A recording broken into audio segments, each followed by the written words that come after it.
All right.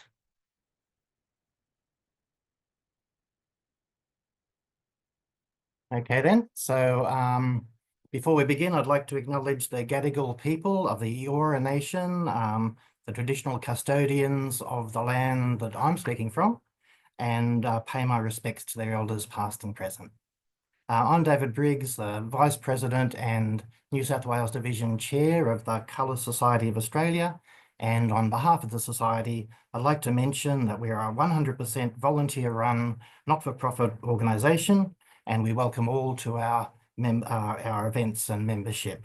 Thank you for attending this event, which continues a series of webinars that we've presented free of charge by our New South Wales Division since 2020. If you'd like to support us and to gain benefits, including access to a collection of recordings of previous webinars and conference presentations, please consider joining us for the coming year. Our membership year runs from July to June, but if you join us now, you'll get 14 and a half months membership for the price of 12 until July 2026. In any case, please keep an eye on our website and our social media accounts, and for our events coming up through the year, including our national conference in Sydney and online on October 31st to November 2nd. It's shaping up to be a wonderful gathering of colour specialists of many different kinds, giving outreach style presentations for general members of the colour community, to keep them to bring them to the latest developments in their fields. We're asking everyone to stay muted during the presentations, but if you have questions, please submit them in the chat during the presentations and the screening, and we'll get to them in the discussion, the Q&A at the end of the session. This is the third of our events initiated by our members in the Canberra Colour Club, including CSA and AIC past president Nick Harkness. So I'm very pleased to hand over to Nick to introduce Laura. Thank you, Nick. David, and welcome everybody to the third webinar organised through the umbrella of the Colour Society of Australia and the Canberra Colour Club, an iteration proposed by Laura as a suitable title for our group. Today we have the first ever online screening presenting a 40-minute trailer of the highlights of the documentary Colour, organised and produced by Alteronce Gumby, a New York-based artist. And it's a great pleasure that we have Alteronce here to present his documentary directly to us. The session will be hosted by Laura, who is one of the original founders of the Canberra Colour Club, which we formed with a group of colour refugees, all new to Canberra, and we formed this group to basically meet, have coffee and pastries, and talk about colour, which is just fantastic. Laura, thank you for introducing us to Alteronce. I know you've had a lot of contact with him in his New York studio, and we look forward to hearing from you and hosting this meeting. Thank you. Thank you, David. Thank you, Nick. Welcome, Alteronce, as well. Thank you so much to the Colour Society of Australia for bringing us together today. It's an honor to be in your company. I'm speaking with you today from my home and studio in Prairie Village, Kansas, in Kansas City, on the ancestral homelands of the Kaw Nation, the Osage Nation, the Wyandot tribe, and the Shawnee tribe. Numerous other tribal nations have ties to the Kansas City region through forced migration and marches. Alteronce Gumby's home base is in New York City, which is located in Lenape-Hulking, the ancestral and contemporary homeland of the Lenape, Canarsie, and Wappinger people. The name Manhattan comes from the Lenape word Manhatta, meaning island of many hills. We acknowledge the need to recognize the history of the Native American tribes that are connected to these places in historical and contemporary ways. We honor the generations of stewards and support the continuing relationship between Indigenous people and these lands. I'm excited to introduce Alteronce Gumby today. I found Alteronce's work as he began making the color documentary a few years ago, which we'll be viewing part of shortly. As I dug deeper into this project, I was struck by Alteronce's expansive approach to the subject of color. I had recently begun to teach a course on color and printmaking, and the inclusion of location, culture, symbolism, and the embodied understanding of color that Alteronce's research touches on parallels my own understanding of and teaching of color. So seeing this film come to life has been a real joy. Alteronce Gumby is a New York City artist whose practice includes painting, ceramics, installation, performance, and film. He's represented by the galleries Nicola Vassell in New York City and Parash Hygiene in Los Angeles, which I may not have pronounced correctly. You'll have to correct me. And he has exhibited widely in the United States and internationally, including solo shows in Tokyo, Mexico City, Berlin, and Paris. Gumby has participated in numerous international artist residencies, and he's a graduate of the MFA program at Yale University. In 2004 and into 2005, along with Dark Matter Media, Gumby premiered his color documentary to great acclaim and sold out screenings across the United States, including at the National Gallery of Art and Frieze LA. Gumby is here with us today to share this film and the ideas behind its production. So welcome, Alteronce. Thank you so much, Laura. David and Nick for really spirited introductions. I really appreciate it. I just want to say we premiered it, actually this year was the release of it. Yeah, 2025. Right, that's the year. Yeah. And so, yeah, it's been great run. We've screened in, like you said, New York, LA, DC, more screenings to come throughout the year. And really excited to be here to actually, thanks to technology and then interweb to actually be sharing it with you guys in Australia. Apologies for the noise in the background. There's actually a wedding happening outside my window. So if you hear certain things, that's why. Good to know. I don't hear anything yet, but we'll keep our Okay, ears. great. Alteronce, will you please introduce us to your work and also the color documentary and share with us why did you make this movie? Yeah, sure. So I have been, I guess, interested in color. At the same time, I became interested in art. I didn't grow up in an artistic family. I didn't necessarily know what the capability of me being an artist was when I was a kid. It wasn't until I actually was studying architecture and did a study abroad program in Spain. Did I walk into my first art museum, which was the Picasso Museum in Barcelona. And it was that moment that I actually had an artistic awakening. Of course, seeing the work of Gaudi also influenced me greatly. But it was kind of carrying that spark that Picasso in Barcelona had gave me that encouraged me to move to New York and pursue a different career outside of architecture, which was actually music, which then still had me thinking about, Picasso and the possibilities of making art. Eventually, I went to see a exhibition at the Museum of Modern Art with a friend, and it was of the abstract expressionism.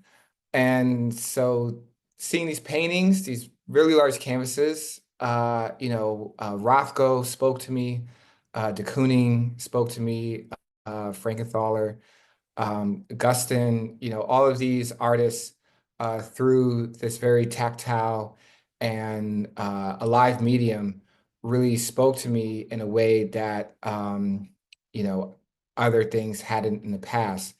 And so it was the thing about studying art and painting and color that really fascinated me and has kind of led me to this place where I am now, where I feel like, everywhere I go, everything I do, I'm really assessing, the atmosphere and the colors and the energy that is provoking onto me and my body. And that was a very long journey. It kind of started where I was really studying monochromatic painting in my work and looking at the Korean painters of the 60s and 70s, and noticing how they were really focused on uh, I guess this, spirituality in the color, and the ways in which those brush marks kind of made you feel when you viewed them.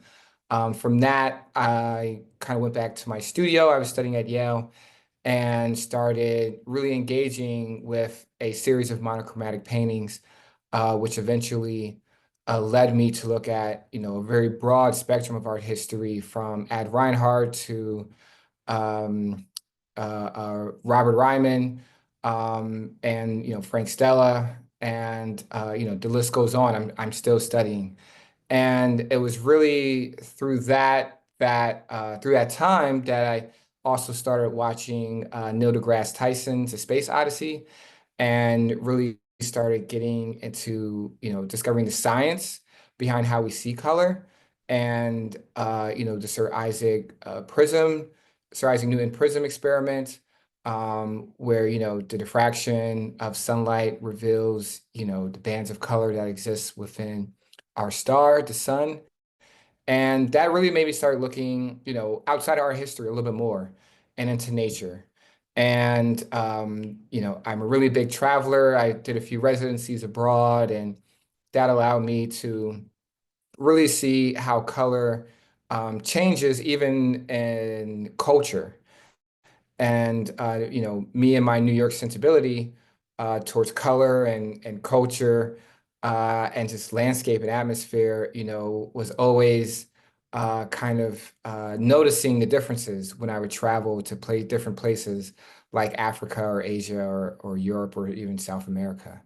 And so it was kind of during that I really during COVID, that I actually, when we were all inside and couldn't really go anywhere, that I, started kind of making a wish list of places that I would like to go and things I would like to do once we were able to travel again.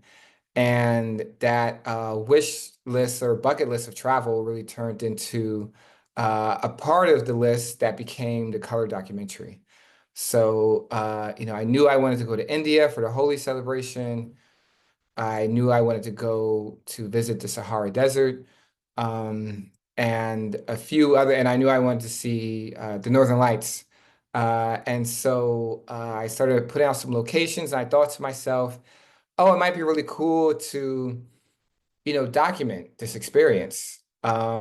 Because I noticed that when I watch, a lot of Nat Geo or, travel documentaries, there weren't a lot of people who looked like me on the screen. And so I kind of wanted to also at the same time inspire people of color to travel and to see the world and to be inspired. And with that, I reached out to a few friends to see if how would they go about making a documentary, because I had never made a film before.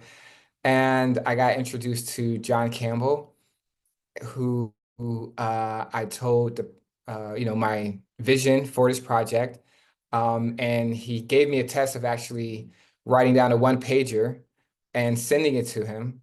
And I guess that one pager really took to, he really took to it. And so he called me back the next day and said that he would really love to help me make this documentary. And so that happened, I believe, January of 2023. We were probably filming in Mardi Gras late February. February 22nd was the first location. And then we went to the Holi celebration in India shortly after. And then we kind of just kept going. And I think about it all the time, just the amazing experience we had. And, my life was completely changed, on and off the camera. And just seeing, the different colors and culture and symbolisms and experiences and the ways it affected me personally, something I just carry with me for the rest of my life. That's like a dream come true. Everything, like it's just such a logical sequence what you just described, and I can definitely see your painting as well in that story in a strong way. Yeah, Thank you. thank you for sharing that. I'm going to ask you one more question, and then we will Sure. watch a 40-minute segment of the film, and it's sort of a director's cut, and then we'll do a Q&A afterwards as well. So Sure. the question I want to ask you, as we lead into watching this cut of the film, is there anything that you would like us as an audience to know as we begin watching the color documentary, Um, or to think well, about? yeah, I think you said it that, this is a shortened version of the full documentary. The full documentary is about hour and 20 minutes, I believe. And I feel like this is really giving you a great overview of what the documentary is about, but the a more extended full version, it really gives you the details, the interviews with the people in each location that we go to. We speak to, marine biologists, experts in their field in terms of pigment. It's people from the Athabascan tribe in Alaska, and fashion designer Jerome Lamar. And so it was really getting to know those people and their stories and their relationship to color that really enhanced my understanding.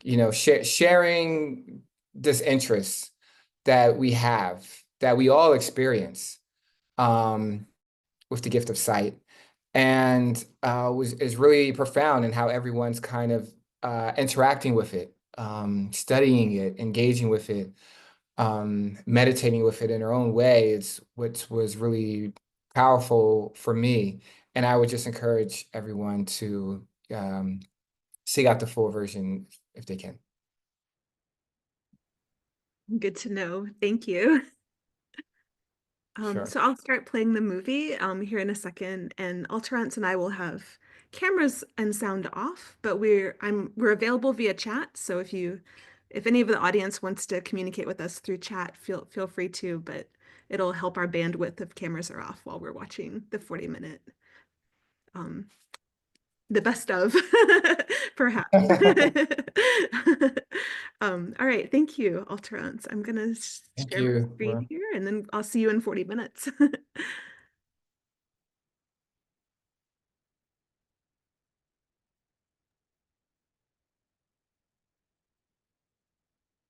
Alteronce. I can't wait to see the full version sometime. Oh, yes. Yes, yes, yes. So delightful. I think this is my third or fourth viewing of this 40-minute version, and every time I learn something new. Thank you Oh, awesome. No for problem. Me doing too, this project. honestly. It's a great experience for me as well, just to see it multiple times. Because I feel like every time I watch it, I'm noticing something about the film or re-remembering an experience that happened that, yeah, it was quite nice. Oh, I love that. It's like a documentary for you as well. Yeah, exactly. Yeah. I guess I'll start with the first question. I've asked the audience to type some questions into the chat, and I can either ask them aloud or in a minute, if audience you would like to turn on cameras and ask Alteronce your question directly, that works as well. But I'll start while everyone else gathers their thoughts. You're definitely getting some some applause and thank yous in the chat. Um, Something that struck me on this viewing of the movie is, and also from what you said for the introduction that we just talked about 40 minutes ago, was how nature was kind of your starting point for investigating color through more extensive traveling and having these like experiences around the world. And I was wondering, there's sort of this like lovely balance in how you document and experience phenomenon that are both from the natural world and color phenomenon that are also from the human made world. And I would love to hear you talk on that a little bit and like maybe have you learned some things about that sort of balance between nature and human in regards to color through this project? Or what are your thoughts on that? Yeah, no, for sure. First of all, thank you everyone for joining this screening. It really means a lot to me to see so many people in attendance, and I really appreciate it. And yeah, it's really interesting. I've been living in New York for about 18, going on 19 years now, and it wasn't until recently, I guess around the time when we were shooting the documentary, that I really started noticing this sense of urge that I had to really like get in touch with nature. I feel like we as human beings, it's so easy for us to live in our homes and watch TV and go to our jobs and go through our lives, especially living in New York City and not really having a strong connection to nature, even though it's ever present, it's all around us. It's what allows us to exist on this planet.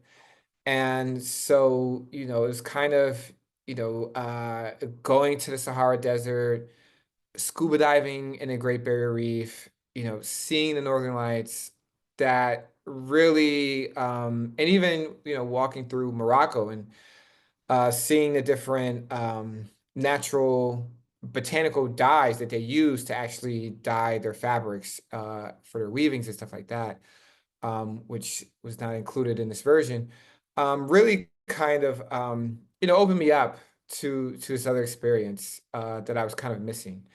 And so, I feel like now, even with my own personal life, I try to take more breaks outside of the city, to actually spend the weekend in upstate New York, or even when I'm traveling, to try to find a moment to go on a hike, and just experience nature a little bit more. And for me, it's very much a grounding um, aspect of my life that I'm really appreciated for. And I feel like the color documentary has definitely shed a little more light on that for me.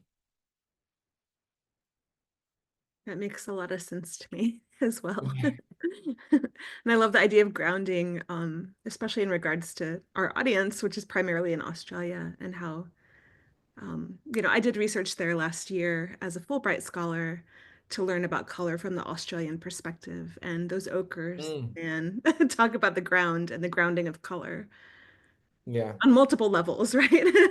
Right. Yeah. Yeah, I know for sure. There's a couple questions in the chat. I will go ahead and start asking them. Glynis asks, she says, thank you, or they say, thank you, great experiences in color. Did you visit such places as Japan for the blossoms, New Zealand for all those incredible greens, and Antarctica for all the whites? Not in this documentary, but personally, I have visited Japan for cherry blossom season, which I really love, and I went back there recently for the holidays to Kyoto and just noticed some beautiful maple trees that they have around the temples. Um, and yeah, I haven't visited New Zealand yet, but it's on my definitely on my bucket list, and Antarctica as well, definitely for the white. And I guess I should say maybe it's too soon. I don't know if you were to ask this, but we're actually in production for the second documentary, which is called Color and Nature. And so it's kind of taking all these experience that we kind of had in the first documentary and really just expanding on that and going a little deeper, a little bit more of a focus on color and nature. So with that, we've already went to Piedra Herrera in Mexico to see the monarch butterfly migration, which is a very spiritual experience that I had at the sanctuary. And we also went to Iceland to go to the volcanonucleic ice caves. And we just got back from Nigeria last week, where we were in Lagos to observe the Mona monkeys and also the indigo dye pits of Kano.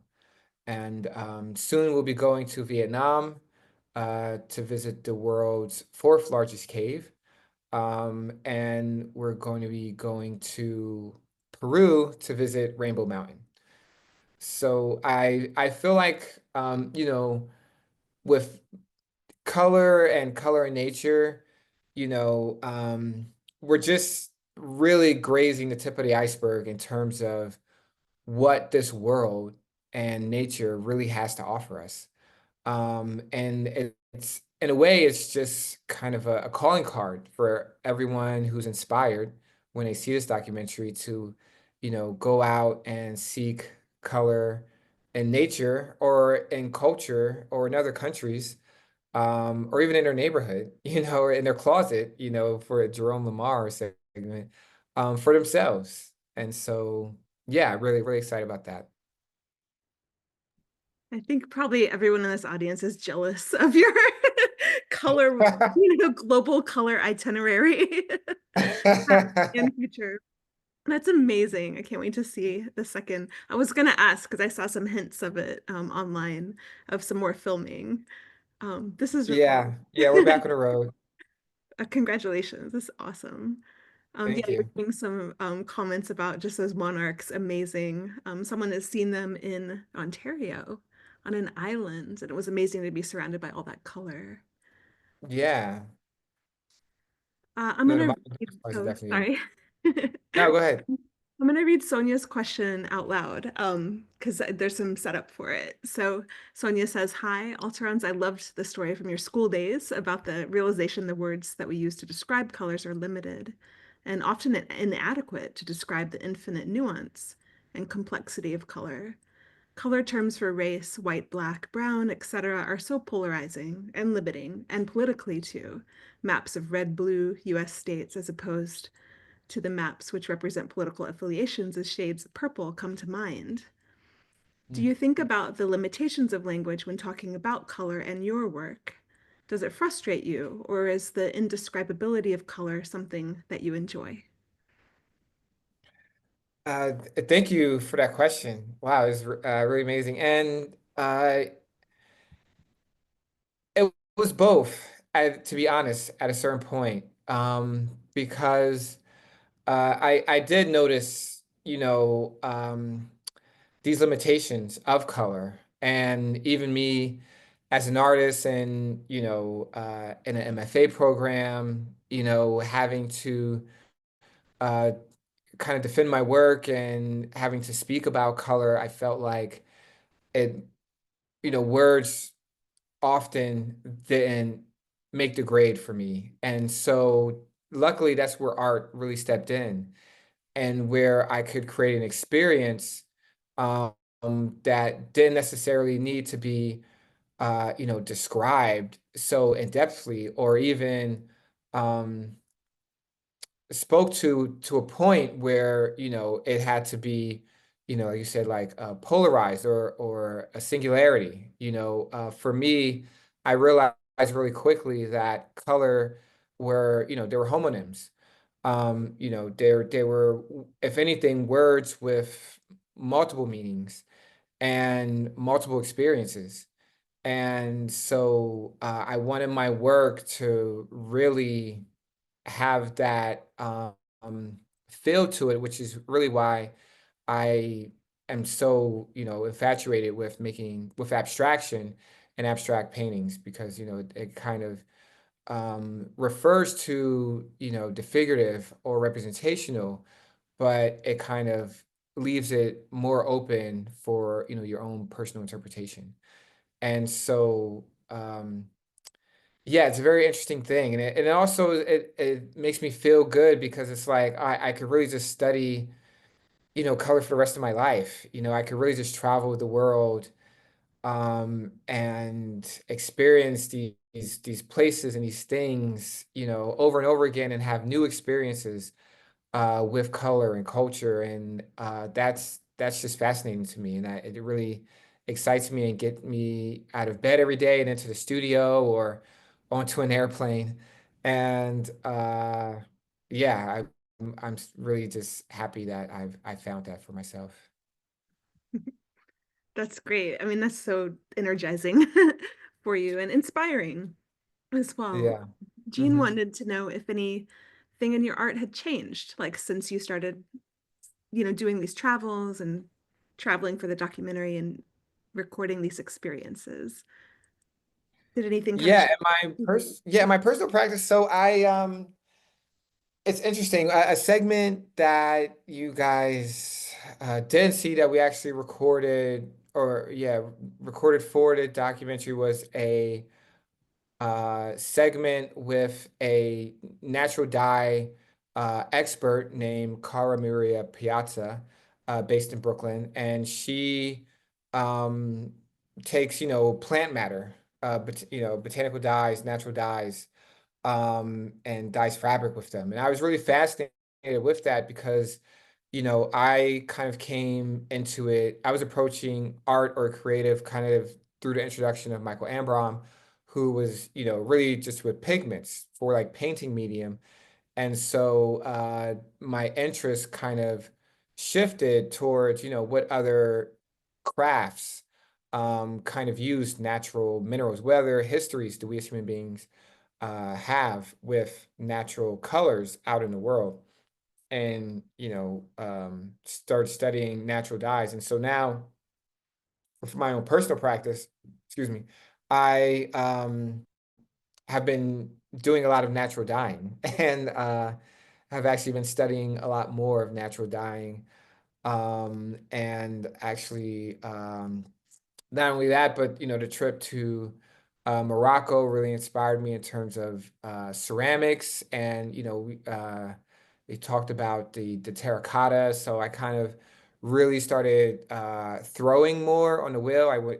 Took like ceramic classes all last year, and really got into raku firing, because I thought that was really interesting. It's something that type of fire is something I discovered during a trip in Japan. And now I'm also really getting into color film photography. So in this next documentary, I'm actually uh, never without my camera and taking photos along the way, and just really loving that practice of film photography, which is something, it was actually my first medium when I started studying in school at Dutchess Community College in Poughkeepsie, New York.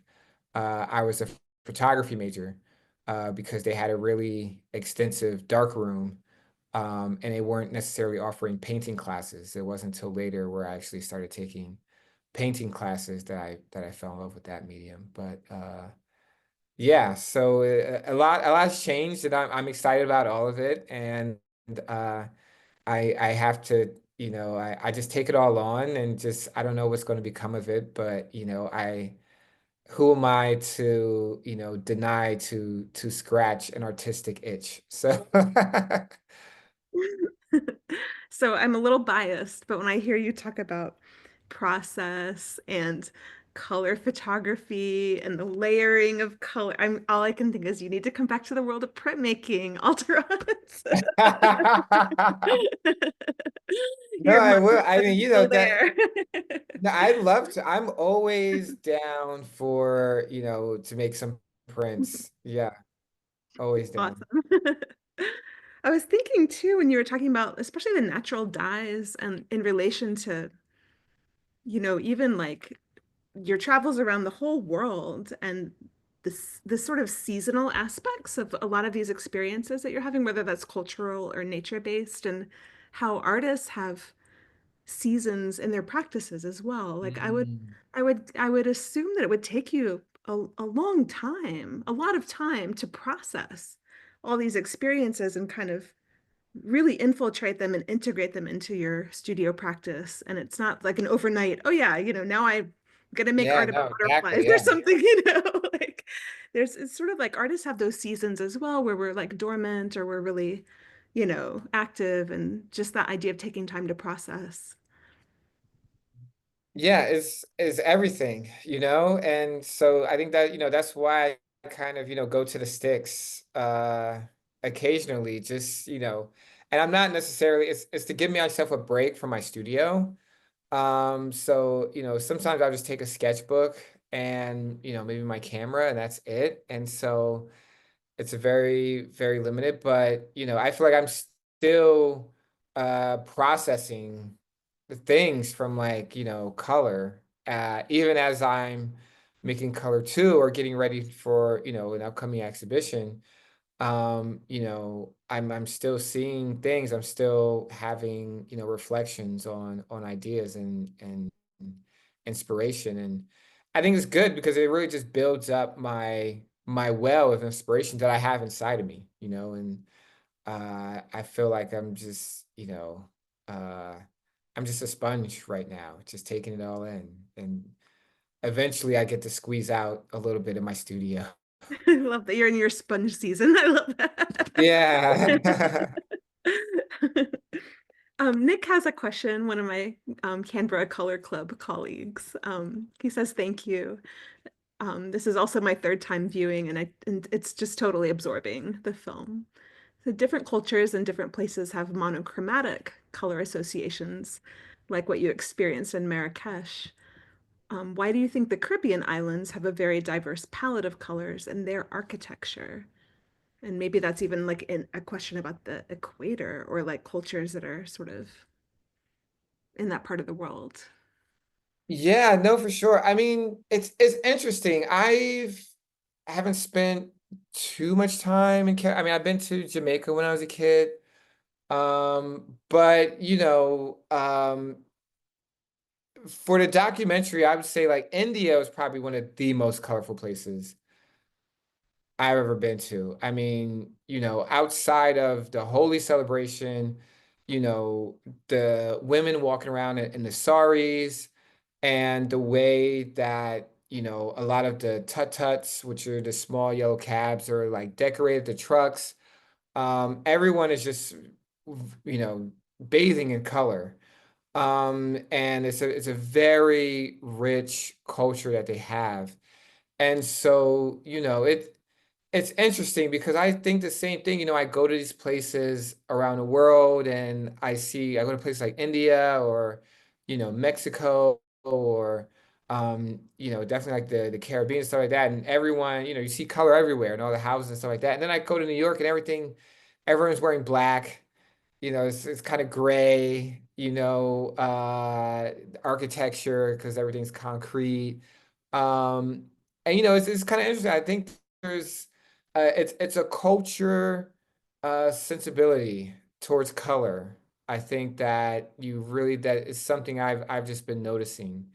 And even when I first went to when I ended in India, I showed up, wearing all black because I just got off the plane from New York in, February.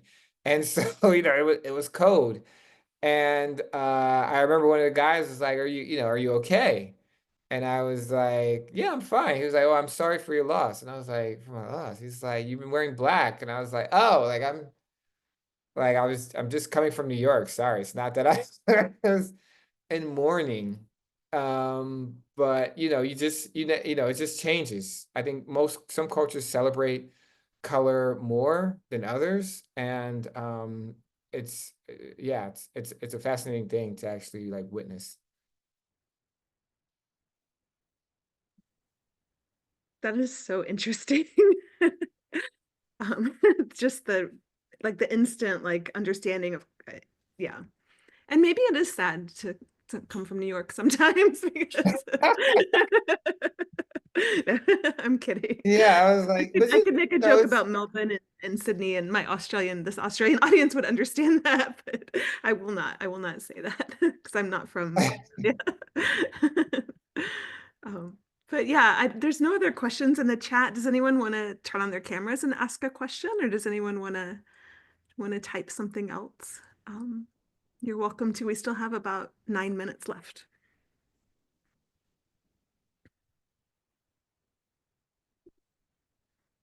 Alteronce, you have a show coming up, or do you have exhibitions you're working towards for 2025, 2026?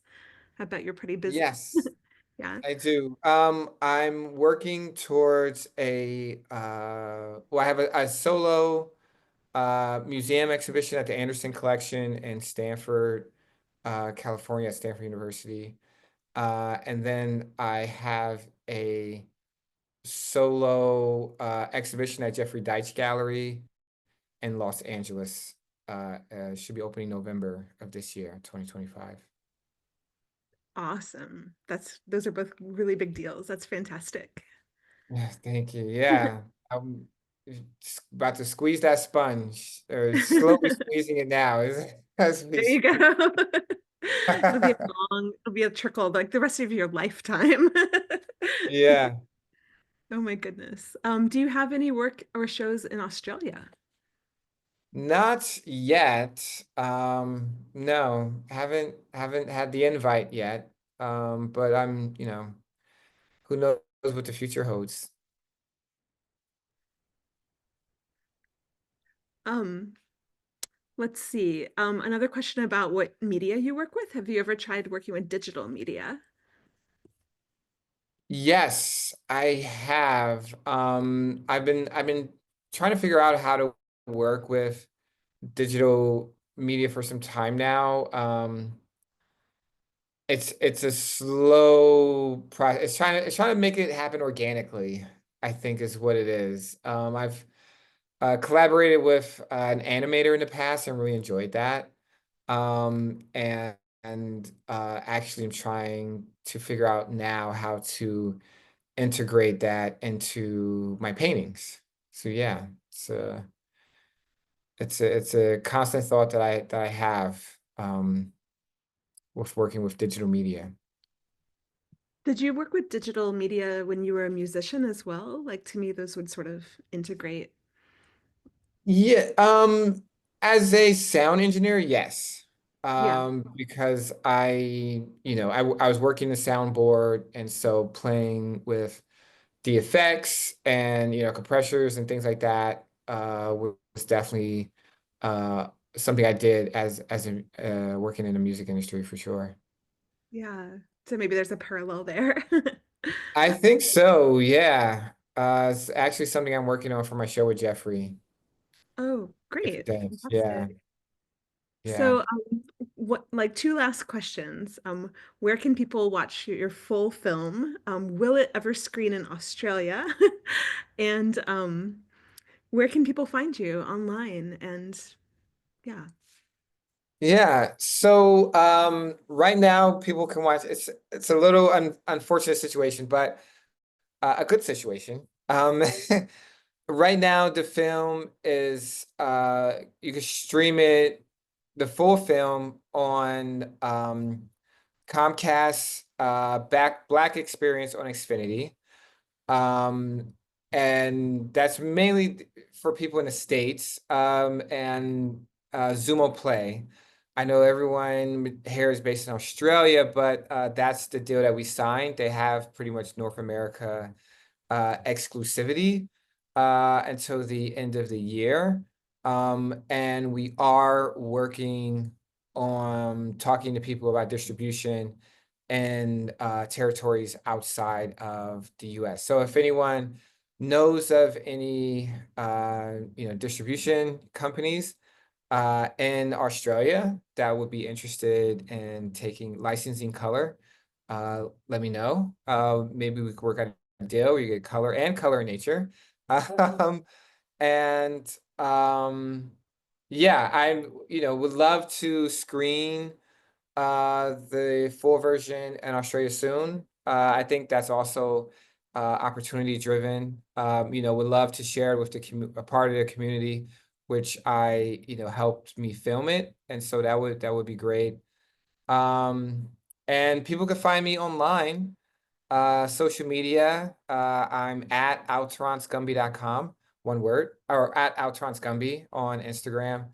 And then alteroncegumby.com, one word, online. And yeah, feel free to send me an email at studio@alteroncegumby.com. Awesome. I have an extra credit question in the chat if you Oh, there it if is. you it is how did you select the music for your film? Oh man, that was great. So the music to me was so good. We actually, so John Campbell, the director, actually comes from a very musical family. And so his brother Joel Campbell was actually our composer for the documentary. And so all of the music that you're hearing was originally scored and composed and sometimes even played by Joel Campbell. And so it's all original music. We love it. We've won awards from the music alone, the score alone, and really happy to have Joel back on the team with us for Color and Nature. Actually, he came with us when we were shooting in Nigeria to record some live sounds while we were there from just, drummers in the street, drum circles and instruments that we were hearing during our travels. So I'm really excited about Color and Nature score as well. But yeah, the color score is like something I feel like we probably should have put into an album to just yeah, have it for all of our, listening pleasure. That's awesome. I'm really glad we got to fit that question in. Thank you. Yeah, no, for Fun. sure. Yeah, it was really a pleasure to join you for this event. Thank you for your time and for sharing your work with us. No, thank you. Thank you, Laura. And thank you, Color Council Australia and everyone for joining. Hope you have a great, I believe it's Sunday in Australia. It's Saturday evening here in the States.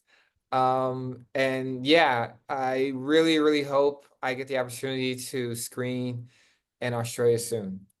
So you guys can see the full version. It's definitely a wish that I desire for everyone. It's a plan. You're going to get there. I see it coming. That's the plan. Alteronce. It's great listening to your presentation, and hopefully we'll get another chance in the future. Yes, thank you so much, Nick. Thank you for having me. Awesome. Well, thanks everyone for being here. Alteronce, the chat is lighting up with thank yous and Thank you, everyone. Appreciate it. I guess we will end this event. Thanks everyone for being here. Thanks again, Alteronce, Canberra Color Club, and a Color Society of Australia. You guys are the best. Yeah. Thanks. Yeah. Have you. Bye.